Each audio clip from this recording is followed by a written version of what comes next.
नमस्कार मेरे प्यारे दोस्तों, मैं ज्ञान रतन यूपीएससी टाइम्स में अपने यूट्यूब चैनल पर आप सभी का स्वागत करता हूं। दोस्तों, आज की जो हमारी क्लास रहेगी उसमें हम प्राचीन भारत पर चर्चा करेंगे और प्राचीन भारत में जो एक बहुत महत्वपूर्ण पुस्तक है जिसको यूपीएससी के या फिर किसी भी स्टेट पीसीएस के अधिकतर विद्यार्थी पढ़ते हैं, या फिर जो पुस्तक बहुत सारे टॉपर्स के द्वारा रेकमेंड करी जाती है, बताई जाती है कि जब टॉपर्स ने किस तरीके से टॉप करा या टॉपर्स ने जब अपनी स्टडी करी तो उन्होंने यूपीएससी के लिए लगभग इन बुक्स को प्रीफरेंस दिया, इन बुक्स को प्राथमिकताएं दी। तो दोस्तों, आप मेरे पीछे देख रहे हैं ये प्राचीन भारत की पुस्तक है। प्रारंभिक भारत, रामशरण शर्मा इस पुस्तक के लेखक हैं। दोस्तों, ये पुस्तक अपने आप में बहुत ज़्यादा महत्वपूर्ण पुस्तक है। क्यों? क्योंकि यूपीएससी की बहुत सारी चीज़ों को हम मान सकते हैं कि इस पुस्तक से पूछा गया है। बहुत सारे प्रश्न ऐसे होते हैं जो यूपीएससी में, स्टेट पीसीएस में इन पुस्तकों से पूछे जाते हैं। इसके साथ साथ दोस्तों हम कह सकते हैं कि बहुत सारे टॉपर्स भी इस पुस्तक को पढ़ने के लिए सजेस्ट करते हैं। और आज की जो हमारी क्लास रहेगी इस पुस्तक के सिलेबस पर हम चर्चा करेंगे, क्योंकि ऐसा कहा जाता है अगर आपने प्रारंभिक काम, अपने काम की शुरुआत अच्छी कर ली तो मतलब आपने आधा काम कर लिया। तो हमारा सबसे पहला कर्तव्य ये है कि सबसे पहले हम इस पुस्तक के सिलेबस को अच्छे से देखें, सिलेबस को अच्छे से समझें और सिलेबस को समझ के हम ये अनुमान लगाएं कि आने वाले समय में हमें इस पुस्तक के अंदर क्या क्या पढ़ना है और पूरी पुस्तक के बारे में एक हमारी मोटी मोटी सोच समझ बनकर तैयार हो जाए कि आखिरकार ये पुस्तक हमें किन किन टॉपिक से रूबरू कराने वाली है। तो दोस्तों, रामशरण शर्मा ये पुस्तक है, प्राचीन भारत का इतिहास। अब इसके सिलेबस पर चर्चा कर लेते हैं।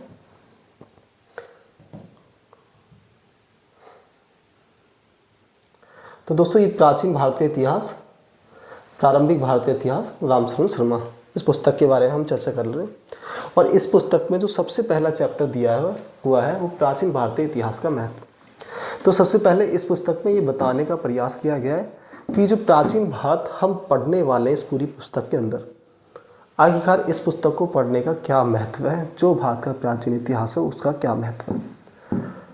कुछ विद्यार्थी, जब मैं प्राचीन भारत के इतिहास के बारे में या फिर इतिहास के बारे में, जो बच्चे ज़्यादातर इतिहास फील्ड के नहीं हैं, जब उनसे चर्चा करता हूँ मैं और कभी मैं पूछता हूँ कि इतिहास को पढ़ना चाहिए तो वो कहते हैं सर किसी काम का नहीं है इतिहास। मैं पूछता हूँ क्यों, ऐसा क्या रीज़न, तो वो कहते हैं सर कभी भी यूज़ ही नहीं होता इतिहास हमारे जीवन में।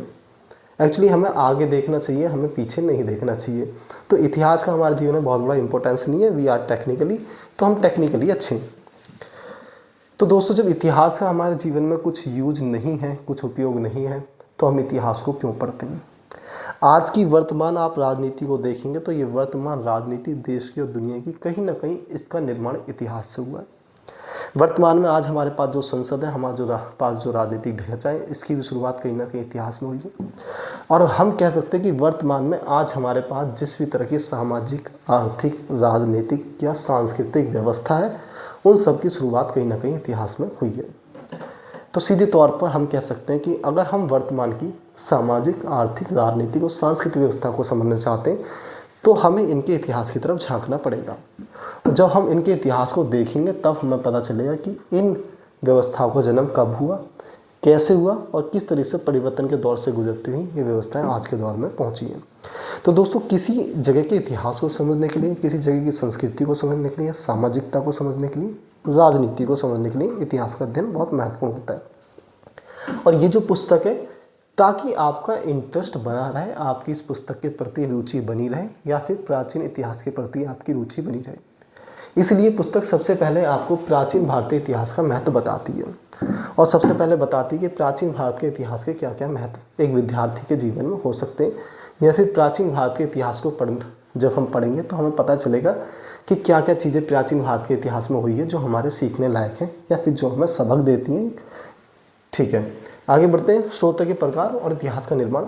फिर ये बताती है पुस्तक दूसरे चैप्टर, स्रोतों के प्रकार और इतिहास का निर्माण, मतलब प्राचीन भारत के इतिहास को पढ़ने में किस प्रकार के स्रोतों की हमें आवश्यकता होती है। वो कौन से स्रोत हैं जिनसे हम ये समझ पाते हैं कि प्राचीन भारत का इतिहास कैसा है। तो दोस्तों, अगर मैं एक आपको बात बताऊं कि अगर मैं आपसे पूछूं कि इतिहास क्या है, तो हम कह सकते हैं इतिहास प्राचीन काल से लेकर मध्य काल से गुजरते हुए वर्तमान काल तक मनुष्य की जीवन यात्रा है। इस दौर में मनुष्य के जीवन में क्या क्या परिवर्तन हुए, उन सभी को पढ़ना, समझना, रेखांकित करना ही इतिहास कहलाता है। अब मैं पूछता हूँ आपसे कि आज से 50 साल पहले क्या हुआ, तो आप शायद 50 साल पहले क्या हुआ उस चीज़ को बिल्कुल वैसा जैसा हुआ है ना बता सकें। लेकिन इतिहास बात करता है आज से 5000 साल पहले क्या हुआ, तो उस चीज़ को हम कैसे बता पाएंगे। तो दोस्तों आज से 5000 साल पहले क्या हुआ, कैसे मानव जीता था, कैसे मानव घर निर्माण करता था, कैसे उसके पास औजार थे, कैसे हथियारों का प्रयोग करता था, क्या वो किसी धर्म को मानता था नहीं मानता था, उसने अपने रहन सहन के लिए किस किस प्रकार की व्यवस्थाओं को जन्म दे दिया था, वो व्यवस्थाएं कैसे आगे बढ़ रही थी, इन सभी को जानने के लिए हमें किसी माध्यम की ज़रूरत पड़ती है, कुछ स्रोतों की ज़रूरत पड़ती है, कुछ सबूतों की ज़रूरत पड़ती है। वो कौन कौन से सबूत हैं जिन सबूतों का हम अध्ययन करते हैं, जिन सबूतों की हम स्टडी करते हैं और जिन सबूतों से हम ये जान पाते हैं कि प्राचीन भारत का इतिहास कैसा था। तो ये जो दूसरा चैप्टर है दोस्तों, प्राचीन स्रोतों के प्रकार और इतिहास का निर्माण, इसमें हम यही सीखेंगे, यही पढ़ेंगे कि जब हम प्राचीन भारत का इतिहास पढ़ते हैं तो लगभग किस किस प्रकार के जो सबूत हैं, जो साक्ष्य हैं, जो स्रोत हैं हमारे सामने, जिससे हम प्राचीन भारत के बारे में समझ को पैदा कर पाते हैं, या फिर हम समझ पाते हैं कि हमारे प्राचीन भारत का, कह सकते हैं हमारा प्राचीन भारत ऐसा था। दोस्तों इसमें जैसे उस समय के औजार हो गए, उस समय की कुछ लिखित चीज़ें हो गई हमारे सामने, उस समय की वास्तुकला, घर मकान हो गए, रोड सड़कें हो गई, उस समय की कुछ धार्मिक ग्रंथ हो गई, इन सभी से, लगभग सिक्कों से हो गया, इन सभी से हम उस समय के इतिहास के बारे में जानकारी बटोरते हैं। आगे बढ़ेंगे प्राचीन भारतीय इतिहास के आधुनिक लेखक। अब हम देखेंगे प्राचीन भारतीय इतिहास की शुरुआत भारत में कब से होती है। दोस्तों आज से लगभग 200 साल पूर्व हमें अपने प्राचीन भारत के बारे में ज़्यादा जानकारी नहीं थी। हम भारतीयों को ये नहीं पता था कि भारत में अशोक महान जैसा कोई बड़ा सा राजा रहा है। हमें ये नहीं पता था कि चंद्रगुप्त मौर्य नाम का कोई राजा हमारे भारत में था। हमें ये नहीं पता था कि मौर्य काल जैसा एक बड़ा साम्राज्य हमने निर्मित किया था।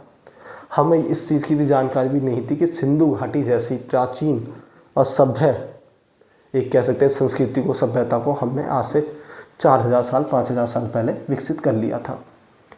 हमको तो बस ऐसा लगता था कि आज हम अंग्रेज़ों के गुलाम हैं और शायद यही हमारी नियति है, यही हमारी किस्मत है।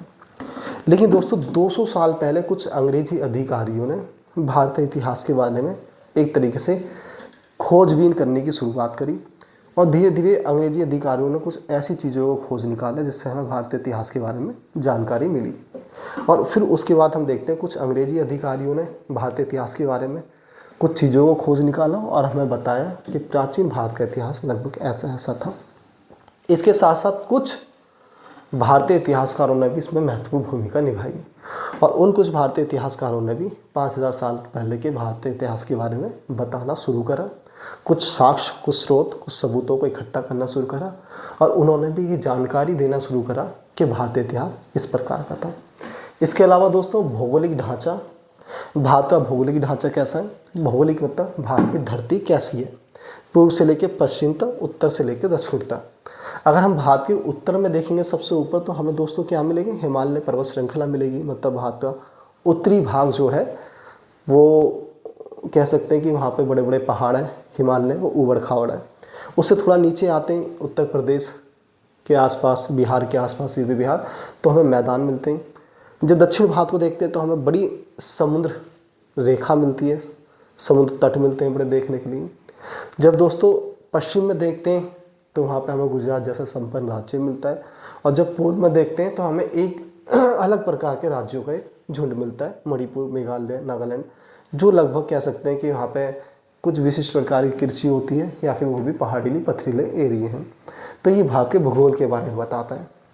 आगे पारिस्थितिकी और पर्यावरण, ये बताता है भारत में पारिस्थितिकी या फिर भारत में पर्यावरण कैसा था।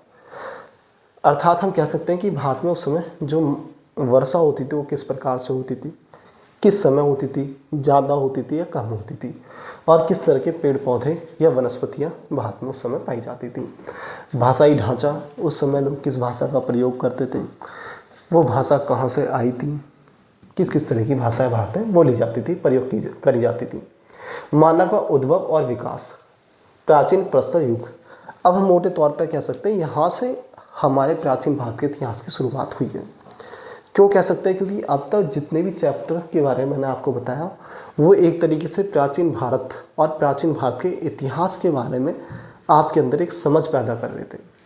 लेकिन दोस्तों मानव का उद्भव और विकास ये आपको बता रहा है कि अब तक हम समझ विकसित कर रहे थे, धारणा बना रहे थे कि प्राचीन भारत कैसा है, प्राचीन भारत का इतिहास कैसा है, लेकिन अब हम उन तथ्यों के बारे में पढ़ेंगे कि उस समय का मानव कैसा था, मानव की शुरुआत कैसे हुई।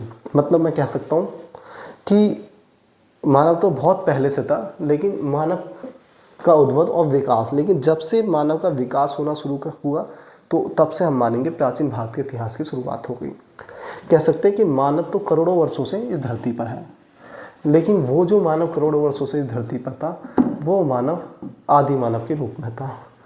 उस मानव में कोई भी ऐसी सामाजिक गतिविधि नहीं थी जो आज के मानव से कुछ ना कुछ मेल खाती हो। जब हमने देखा कि मानव ने कुछ ऐसी चीज़ों को विकसित करना शुरू कर दिया है जो आज का मानव लगभग करता है, जैसे कि आज का मानव अपनी सुविधाओं को बढ़ाने के लिए कुछ ना कुछ आविष्कार करता है और वो आविष्कार करके अपनी सुविधाएं बढ़ा देता है। इसी प्रकार हम मानव का उद्भव और विकास में देखेंगे कि इससे पहले जो मानव था वो बिल्कुल जानवर जैसा जीवन जी रहा था, लेकिन इस समय का जो मानव धीरे धीरे क्या करेगा, जब उसे कुछ असुविधाएं होंगी तो उन असुविधाओं का वो समाधान निकालना शुरू करेगा, कुछ गतिविधियां करना शुरू करेगा और गतिविधियों के तौर पर सबसे पहले वो औजारों का, हथियारों का निर्माण करेगा। तो हम कहेंगे प्राचीन प्रस्तर युग। इसे प्रस्तर युग इसलिए भी कहा जाता है क्योंकि इस समय मानव ने जो सबसे पहला उपयोग करा, सबसे पहले जो बुद्धि का उपयोग करा, दिमाग लगाना शुरू करा, वो मानव ने औजारों के तौर पर करा था। सबसे पहले औजार बना के मानव ने दिमाग का परिचय दुनिया को दिखाया और वो औजार पत्थरों के ही बनाए जाते थे। इसलिए हम कहते हैं कि उस समय को हम प्राचीन प्रस्तर युग कहते हैं, पत्थरों का युग। नवपाषाण युग, प्रथम खाद्य उत्पादक एवं पशुपालक। अब मानव पत्थरों का औजार बनाया और अब देखेंगे उसके बाद में नवपाषाण युग शुरू होगा। इसी को वही हम पत्थरों का युग कहते हैं, लेकिन इसमें मानव और आगे बढ़ते हुए अपने आप को प्रथम खाद्य उत्पादक के रूप में तब्दील कर लेगा। मतलब अब तक जो मानव सिर्फ प्रकृति से लेता था, प्रकृति से देखा कहीं फल फूल कंदमूल तोड़े और खा लिए, देखा कोई जानवर है भूख लगी है उसे मारा और खा लिया, लेकिन अब मानव पहली बात खाद्य उत्पादक बनेगा। मतलब मनुष्य कृषि में कदम रखेगा और हम कहेंगे यहीं से कृषि की शुरुआत होती है। अब पशुपालक, और वो पशुपालक भी बनेगा। इसके बाद देखेंगे ताम्रपाषाण संस्कृतियाँ। दोस्तों ताम्रपाषाण संस्कृतियों के तौर पर हम कह सकते हैं कि दुनिया में सबसे पहले मनुष्य ने जिस धातु का प्रयोग करना शुरू करा वो तांबा था।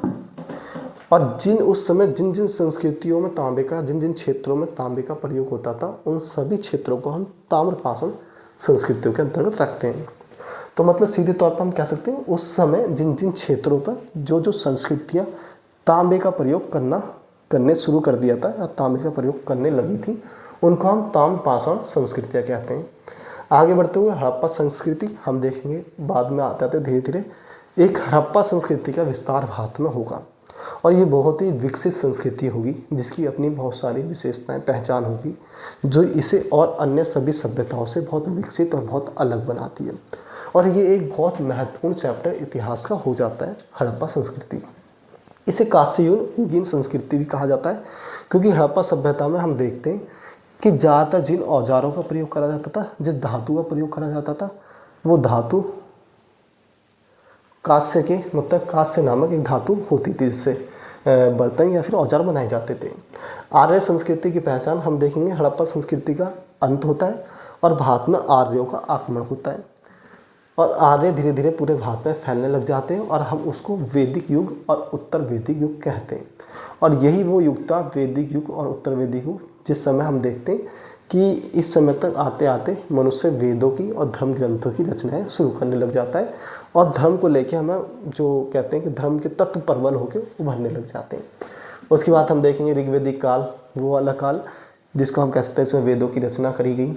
उत्तर वैदिक काल व्यवस्था, या फिर हम कह सकते हैं उत्तर वैदिक काल की ऋग्वेदिक के बाद एक ऐसी व्यवस्था आती है जिसमें वैदिक काल के तत्व तो होते ही होते हैं, लेकिन साथ में कुछ ना कुछ ऐसे तत्व होते हैं जो वैदिक काल में नहीं थे। मतलब वैदिक काल में जो नियम बनाए गए थे मनुष्य की सामाजिकता के लिए, वो यहाँ तक आते आते और ज़्यादा कठोर रूप में और ज़्यादा प्रबल रूप में बनकर उभरते हैं।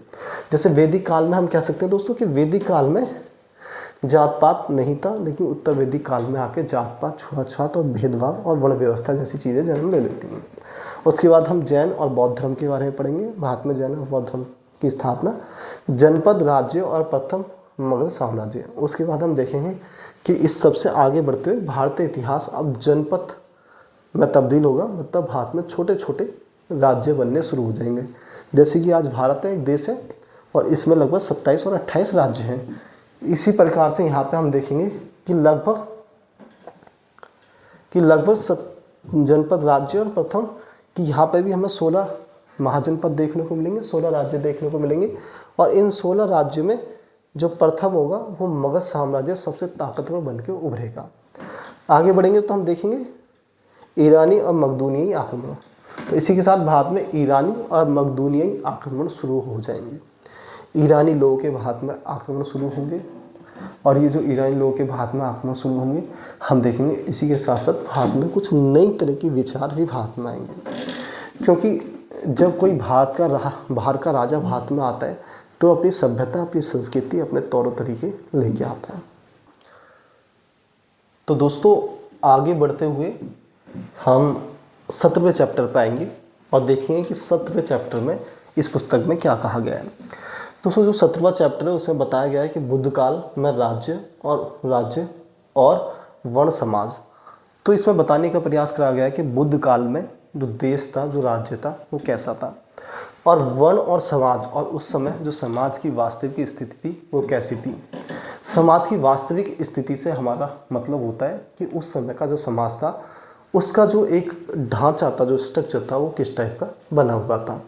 अगर आज के समाज को हम देखते हैं तो आज भी हम देखते हैं समाज में हिंदू है, मुस्लिम है, सिख है, ईसाई है, मतलब धार्मिक बहुलवादी समाज आज एक हमारे पास कह सकते हैं हमें मिला हुआ है। धार्मिक बहुलवाद मतलब एक ऐसा समाज जहाँ पे अलग अलग धर्मों को मानने वाले लोग हैं। और उस समय जो बुद्ध काल में राज्य मतलब देश और समाज, वर्ण समाज कैसा था, तो उस समय हम देख सकते हैं कि उस समय बुद्ध काल में जो समाज था वो 4 भागों में बटा हुआ था, ब्राह्मण, क्षत्रिय, वैश्य और शूद्र। इसको हम जब चैप्टर पढ़ेंगे इन सब चीज़ों को बहुत बारीकी से सीखेंगे। आगे बढ़ते हुए मौर्य युग हम देखेंगे। बुद्ध काल के बाद भारत में एक बहुत बड़े साम्राज्य की स्थापना होती है, और ये साम्राज्य जो इतिहास में जाना जाता है मौर्य काल या मौर्य युग के नाम से जाना जाता है। मौर्य युग मैं आपको थोड़ा सा परिचित करा देता हूँ कि मौर्य युग के एक महान शासक सम्राट अशोक के बारे में, अगर आपने मौर्य युग के बारे में भी ना सुना हो तो सम्राट अशोक के बारे में आपने जरूर कहीं ना कहीं सुना होगा, और जरूर कोई ना कहीं कोई मूवी या फिर कोई टीवी सीरियल सम्राट अशोक के बारे में देखा होगा। इसके अलावा दोस्तों मौर्य युग का एक और बहुत महान शासक रहा चंद्रगुप्त मौर्य। तो जब हम मौर्य शासन के बारे में पढ़ेंगे तो उन राजाओं के बारे में ही पढ़ेंगे, उनकी नीतियों के बारे में पढ़ेंगे। मौर्य शासन का महत्व हम देखेंगे। जो मौर्य जो शासन होगा उसका क्या महत्व भारतीय इतिहास में दिखाई देगा, क्योंकि दोस्तों मौर्य साम्राज्य भारतीय इतिहास में पहला साम्राज्य था। पहली बार भारतीय इतिहास में ऐसा देखा गया कि किसी राजा ने पूरे भारत को पूर्व से लेकर पश्चिम तक, उत्तर से लेकर दक्षिण तक अपने शासन के अंतर्गत ला दिया है। मतलब पहली बार भारत में कोई इतना महान, इतना बड़ा, इतना प्रतापी, इतना साहसी राजा हुआ है जिसने इतने बड़े क्षेत्र पर अधिकार कर लिया है। दोस्तों जब उसने इतने बड़े क्षेत्र पर अधिकार करा तो इतने बड़े क्षेत्र को वो किस प्रकार से चला रहा था, हम ये देखेंगे, जानने की कोशिश करेंगे। मौर्य समाज का शासन है महत्व।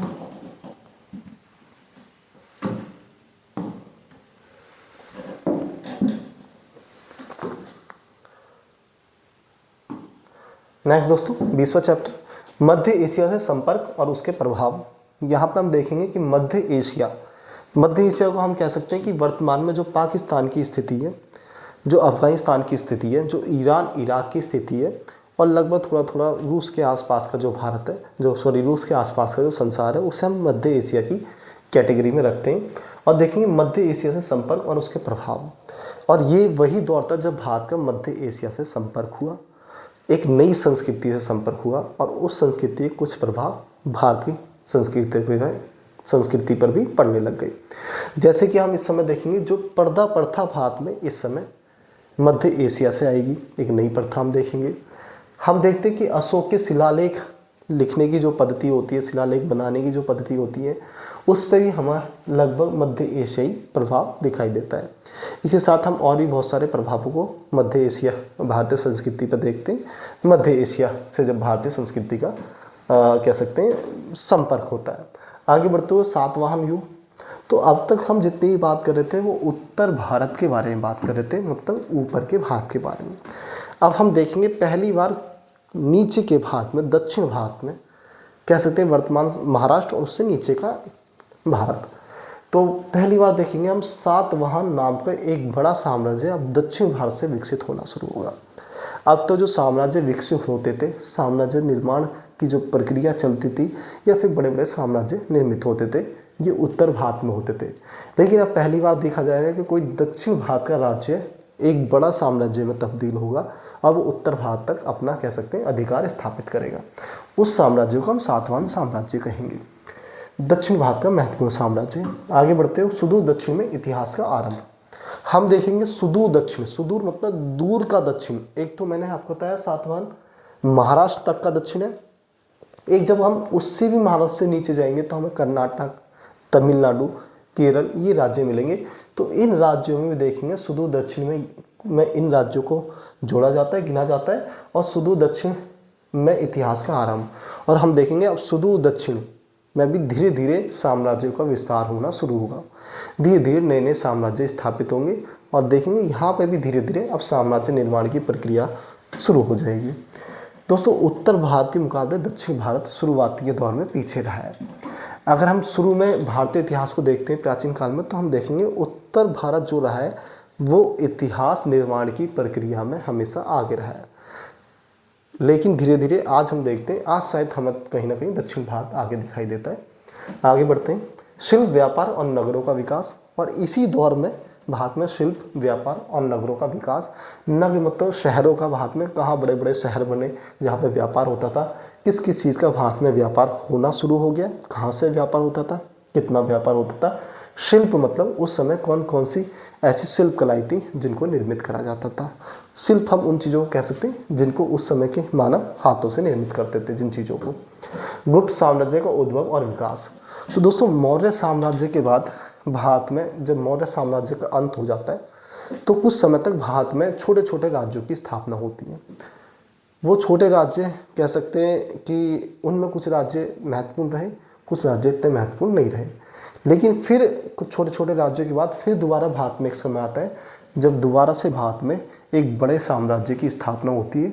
जैसे मौर्य साम्राज्य बड़ा था, महान था, ऐसे गुप्त साम्राज्य एक बड़ा साम्राज्य होगा और एक महान साम्राज्य होगा।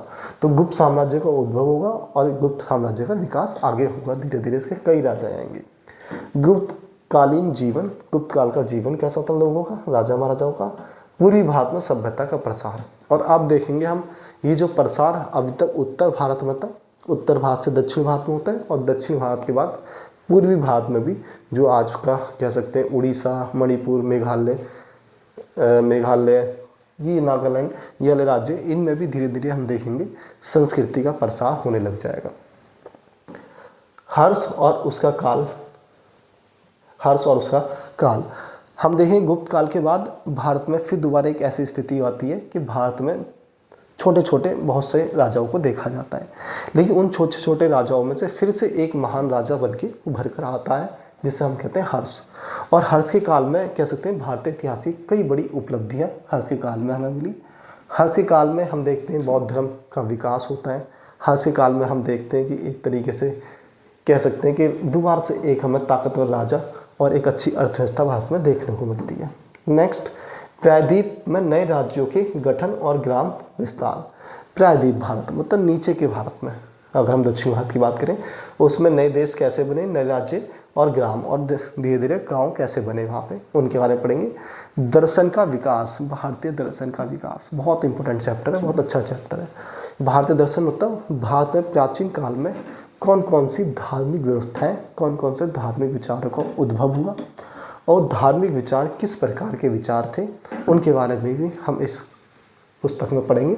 भारत का एशियाई देशों से सांस्कृतिक संपर्क और जो एशिया महाद्वीप के देश हैं उनका भारत से किस तरह से संपर्क हुआ, हम देखेंगे। अशोक के काल में देखते हैं कि अशोक अपने पुत्र और पुत्री को श्रीलंका भेजता है, म्यांमार भेजता है, दुनिया के और ही देशों में अशोक कह सकते हैं कि अशोक के राजदूत जाते हैं और दुनिया के और देशों के बीच में और भारत के बीच में संपर्क बनाते हैं।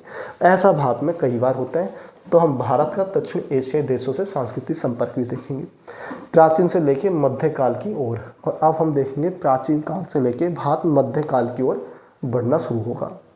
दोस्तों, इतिहास को हम मुख्य तौर पर 3 भागों में बांटते हैं, एक प्राचीन इतिहास, दूसरा मध्यकालीन इतिहास और तीसरा आधुनिक इतिहास। अब ऐसी क्या जरूरत पड़ गई हमें कि हमें इतिहास को 3 भागों में बांटना पड़ा? तो दोस्तों, इसके पीछे कारण ये है कि प्राचीन इतिहास में हम अलग तरह की धर्म, अलग तरह की संस्कृति, अलग तरह की आर्थिक व्यवस्था को देखते हैं। लेकिन जब मध्यकाल के भारत में हम आ लेते हैं तो वो प्राचीन काल से लेकर मध्यकाल का जो भारत होगा, हम देखेंगे उनका धर्म अलग होगा, उनकी संस्कृति भी थोड़ी थोड़ी अलग होगी, उनकी सामाजिक, आर्थिक, राजनीतिक व्यवस्था भी अलग होगी। और जब मध्यकाल से हम आधुनिक काल तक की ओर बढ़ते हैं तो हम देखते हैं आधुनिक काल और मध्यकाल के बीच की जो सामाजिक व्यवस्थाएं थी, जो धार्मिक व्यवस्थाएं थी, वो अलग अलग थी। मोटे तौर पे ऐसा कहा जाता है कि प्राचीन काल में हमें बौद्ध धर्म और हिंदू धर्म का प्रभाव ज़्यादा दिखता है। उसके बाद भारत में मुस्लिम शासकों का आक्रमण होना शुरू हो जाता है। मुस्लिम शासक भारत में आते हैं और उसी के साथ मुस्लिम संस्कृति का भारत में प्रसार होता है।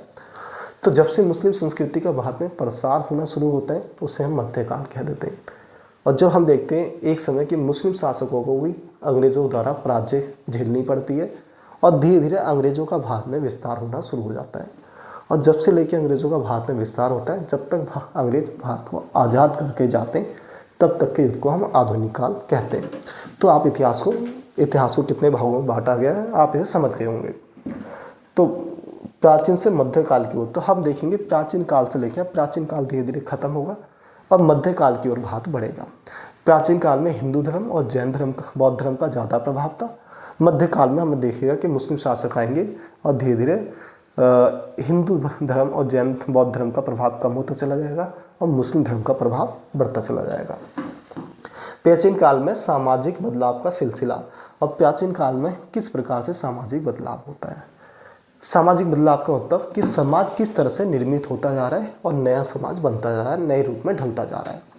जब हम सिंधु घाटी सभ्यता पढ़ते हैं तो हम देखते हैं सिंधु घाटी सभ्यता में हमें जात पात, छुआछात, वर्ण व्यवस्था के कह सकते हैं कि बहुत ज़्यादा साक्ष्य सबूत नहीं मिलते कि सिंधु घाटी सभ्यता में किसी प्रकार की जातवाद या भेदभाव था।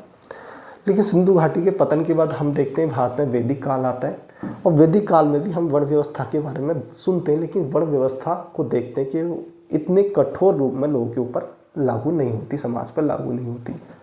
लेकिन जब उत्तर वैदिक काल में हम आते हैं तो हम देखते हैं वर्ण व्यवस्था कठोर रूप अपना चुकी होती है और उत्तर वैदिक काल तक आते आते वर्ण व्यवस्था के अनुसार ही समाज को बांट दिया जाता है और समाज में प्रत्येक व्यक्ति को अपनी जिम्मेदारी दी जाती है कि वह व्यक्ति इस वर्ग का है तो वह व्यक्ति उसी कार्य को करेगा, अन्यथा उसे दूसरा काम करने की अनुमति नहीं दी जाएगी।